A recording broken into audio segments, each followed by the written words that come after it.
પાકિસ્તાનના સિંધ મલકની માતા, સિંધના બેડાની સિકોતર અને પઠાપીર અને માતા આઈ ખોડિયારની જોરદાર અને રસપ્રદ સત્ય ઘટના છે। પાકિસ્તાન એ વખતે સિંધ પ્રદેશ કહેવાતું અને એ સિંધ પ્રદેશમાં મુસલમાન હમીર સુમરાનું રાજ ચાલતું હતું અને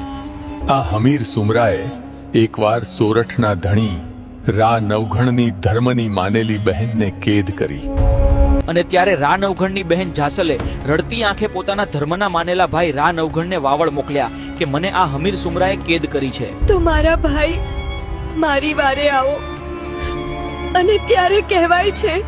કે એ સિંધ પ્રદેશના નવાબ હમીર સુમરાના આખાય રાજની રખેવાળી માતા સિકોતર અને પઠાપીર કરતા હતા અને એમના કારણે આ હમીર સુમરો એટલો શક્તિશાળી બની ગયેલો કે તેને કોઈ રાજા હરાવી નહોતું શકતું અને જો કોઈ રાજા ભૂલથી પણ ચડાઈ કરી જાય ને તોમાં સિકોતર અને પઠાપીર એવી ચોકી કરીને બેઠલા કે કોઈ દિવસ હમીર સુમરાના રાજનો એક કાંકરો પણ હલાવી નહોતા શકતા અને ગમે તેવો રાજા હારીને પાછો ફરતો પણ જે દિવસે પોતાની બેન જાહલને છોડાવવા માટે રા નવઘણ ગયો ને તેથી મારી મોમડિયાની આઈ ખોડિયારને પોતાના ભાલા ઉપર બેહાડી લઈ ગયો અને ચાલતા આગળ શું થયું જોવા માટે અમારી ચેનલને સબસ્ક્રાઇબ કરો અને કોમેન્ટમાં જય માં ખોડિયાર લખો।